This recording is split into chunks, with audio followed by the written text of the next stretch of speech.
আল্লাহর কাছে এমনই দোয়া করতাম যে এমন ব্যবসা যেটা এমন বারাকা থাকবে যেটা আমার কখনো দান সদকা করতেও কোনো অনীহা আসবে না, আর হচ্ছে আমার আমল আখলাকেও কেন ত্রুটি না হয়, এরকম ব্যবসা যেটায় বরকত রাখে আল্লাহ, ফুলফিল বরকত। এখন মোটামুটি আলহামদুলিল্লাহ প্রতিদিন 20,000 15,000 কোনো ঠিক নাই। আল্লাহ আমার যেরকম রিজিক রাখে ওরকমই হয়, কখনো বেশি হয় কখনো কম হয়, এরকমই।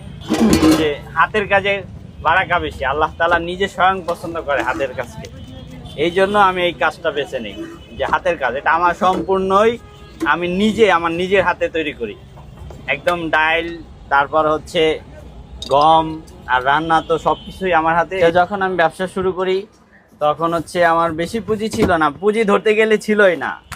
ওই আমাদের তাবলিগের সাথীরা আমাকে মানে করছে, আর হচ্ছে গাড়িটা আমি বাকিতে কিনছিলাম, মানে